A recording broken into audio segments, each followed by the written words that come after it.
करेंगे।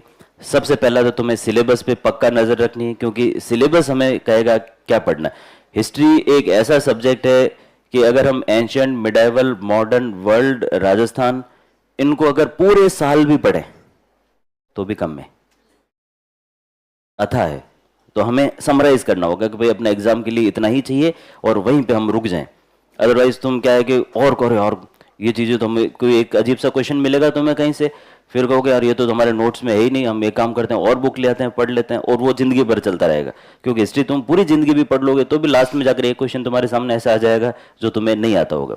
हिस्ट्री में ऐसा कभी हो ही नहीं सकता कोई हिस्ट्री को पूरा पढ़ ले या हिस्ट्री को पूरा लिख ले। हिस्ट्री रेगुलरली चेंज भी हो रही है, प्लस हिस्ट्री पूरा पढ़ना संभव नहीं है। तो हमें कहाँ तक पढ़ना है जो हमारे एग्जाम की जरूरत पूरी करता हो, बस इतनी ही हमें पढ़ना है। और ये डिसिप्लिन रखना बहुत ज़रूरी है। और ये डिसिप्लिन कैसे आएगा? हमारे सिलेबस से, कि भाई अब तक क्वेश्चंस कैसे आ रहे हैं, सिलेबस क्या डिमांड कर रहा है, सिर्फ वही चीज़ें पढ़ें, ज़्यादा हमें भटकने की जरूरत नहीं। और वाकई बहुत बड़ा सब्जेक्ट है।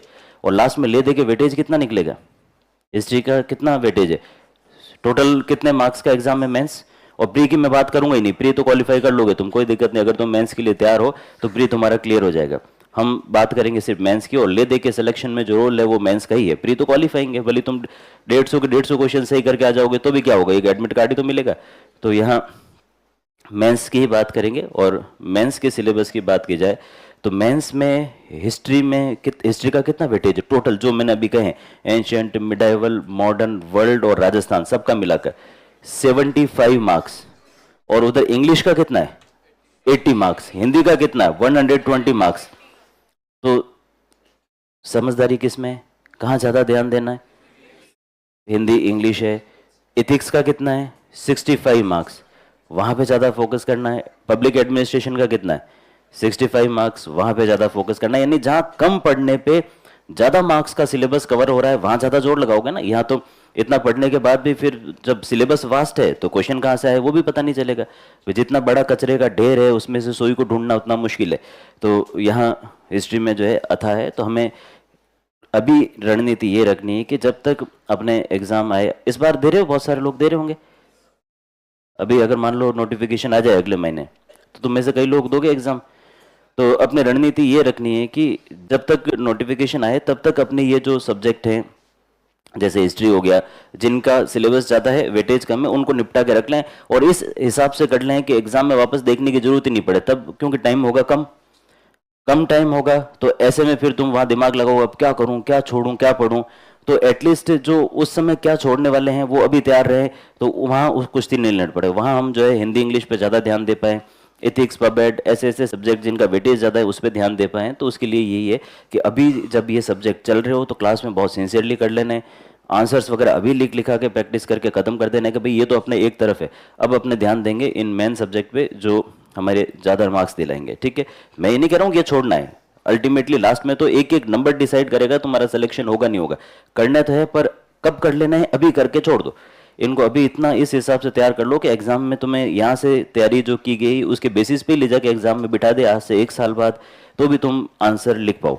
तो इस हिसाब से बढ़िया से तैयार करोगे। क्लास में तुम्हें कोई चीज़ समझ में नहीं आए तो पूछो कि भाई ये चीज़ समझ में नहीं आई, क्योंकि आजकल जो क्वेश्चन से पैटर्न चेंज हो रहा है। अब सिर्फ जो है हम किताबें पढ़कर और नोट्स पढ़कर क्वेश्चंस जो है वो नहीं कर सकते हैं। क्या करना होगा अपने को, थोड़ा सा आंसर लिखने की प्रैक्टिस करनी होगी। जब क्लास में पढ़ रहे हो तो उस एंगल से पढ़ना होगा कि अगर इसमें यूं घूम जाए, इसको यूं नहीं यूं पूछ लें तो हम कैसे कर सकते हैं। तो अपना थोड़ा सा एनालिटिकल अप्रोच को रखते हुए पढ़ना है। और इन सब्जेक्ट्स को पहले ही कर करा के पैक करके रख देना है कि ये सब्जेक्ट एग्जाम में ठीक है, ये मेन मेन चीज़ें हैं, उस समय एक बार देख लेंगे, बाकी ध्यान पूरा लगाएंगे उधर। तो इसलिए इन पे तो और ज़्यादा तुम्हें अभी ध्यान देने की ज़रूरत है, ये सब्जेक्ट अभी करने हैं, बढ़िया से करने। तो सबसे पहले तो हम थोड़ा सा एक बार हिस्ट्री का इंट्रोडक्शन ले लें ताकि हमें आगे आंसर लिखने में हेल्प मिलती रहे। क्योंकि आंसर्स जो है कैसे लिखोगे, तुम्हें कह दिया जाए कि इसका प्रभाव बताओ, कारण बताओ, कुछ तो पैरामीटर्स होंगे, उसके बेसिस पे तुम बताओगे। ऐसे सीधे सीधे लिखना शुरू कर दोगे कि 1 2 3 4 5 6। तो हर सब्जेक्ट के कुछ एसेंस होते हैं, कुछ पैरामीटर्स होते हैं जिसके बेसिस पर पूरा सब्जेक्ट टिका हुआ होता है। तो हिस्ट्री के जो पैरामीटर्स हैं उनको हम अभी एक बार शांति से समझ लेते हैं। और ये आंसर लिखने में कैसे हेल्प करता है वो भी मैं तुम्हें बताऊंगा। इसी के बेसिस पे, जैसे मैं जो तुम्हें पैरामीटर बता रहा हूँ उसके बेसिस पे मैं तुम्हें एक एंशिएंट का और एक मिडाइवल का आंसर लिख के बताता हूँ। वो टॉपिक तुमने अभी नहीं पढ़ा है, ठीक है ना। ऐसा एग्जाम में होगा, तुम्हारे सामने ऐसे क्वेश्चंस भी आएंगे जो तुम्हें लगेगा और ये कहाँ से आ गया, ये तो कहीं सुना ही नहीं। तो ऐसे में उनको कैसे टैकल किया जाए, उसमें एक तो हेल्प करेगा तुम्हारा सिलेबस। अगर तुम्हारी सिलेबस पे बढ़िया अच्छी पकड़ है तो तुम ये तो आइडेंटिफाई कर पाओगे कि ये क्वेश्चन पूछा कहाँ से इन्होंने, सिलेबस के बाहर तो पूछेंगे नहीं। बस ये हम पता लगा पाए कि ये इन्होंने धार्मिक आंदोलन से जो है ये क्वेश्चन उठाया है, और धार्मिक आंदोलन में हमें क्या क्या देखना होता है वो पैरामीटर्स अगर तुम्हें पता है तो छोड़ के नहीं आओगे। 10 नंबर का क्वेश्चन छोड़ना मतलब एक तरह से सीधे सीधे सुसाइड करने जैसा है। तो वहाँ एटलीस्ट 1-2 नंबर भी ले पड़े। ऐसे करते करते 5-6 क्वेश्चन ऐसे तुमने कर लिए 10 नंबर के, जहाँ तुम 1-2 नंबर ले लो जो तुम छोड़ने वाले थे। तो 10 नंबर का एडवांटेज पूछना जिनका इस बार सिलेक्शन हुआ है, 10 नंबर का कितना फर्क रहता है। 10 नंबर से तुम जो है एसडीएम बनते बनते सीधे नीचे अकाउंट्स में आ जाओगे। तो ये इतना फर्क पड़ जाता है। तो इसलिए अपने थोड़ा सा ये ट्रिक सभी सब्जेक्ट में देखनी है कि अगर मान लो कोई क्वेश्चन समझ में नहीं आए तो उस क्वेश्चन के एसेंस को हम कैसे पकड़ें और वहाँ क्या चीज़ लिख पाएँ। दूसरा कि अगर हमें आता भी है तो किस तरह से सिस्टमेटिक तरीके से अरेंज करके लिखें ताकि एग्जामिनर हर चीज़ को पकड़ पाए और हमें ज़्यादा नंबर दे। तो इसके लिए हम हिस्ट्री का एक जो मेन यहाँ एसेंस है या हिस्ट्री का जो मेन आधार है वो आज हम डिस्कस करेंगे। फिर उसके बाद अपने मिडाइवल की तरफ बढ़ेंगे, और ये अगर तुम्हें बढ़िया से समझ में आ गया तो तुम ज़्यादा अच्छे से कर पाओगे। इसका मैं तुम्हें जो है एक और कारण बता देता हूँ, ये जो स्ट्रक्चर है समझना क्यों ज़रूरी। जैसे तुम लाइब्रेरी में जाते हो, काम पड़ता है लाइब्रेरी में जाने में, ये वाली नहीं तुम्हारी जो आजकल टाइम पास वाली।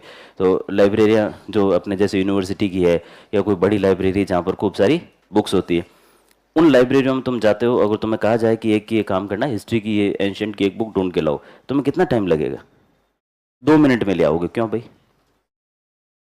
क्योंकि तुम्हें वहाँ एग्जैक्टली पता है कि देखो हिस्ट्री की बुक्स इधर है, हिस्ट्री में भी एंशियंट मिडाइवल मॉडर्न इस तरह से जो बटी हुई है, तो ऐसे इजीली जाके ढूंढ के ला सकते हो। ऐसा संभव इसलिए हो पाया है क्योंकि बुक्स को सही तरीके से रखा गया है। अगर सोचो इसी लाइब्रेरी में इतनी ही बुक्स को ऊपर से जो है यूं ला ला के और यूं फेंका गया होता, एक डिगला लगाया होता और फिर कहा होता कि जाओ रे भाई अब बुक ढूंढ के लाओ, ला पाते? तुम हाथ खड़े कर देते ना, अपने से उतनी नहीं ढूंढी जाए, तो संभव ही नहीं।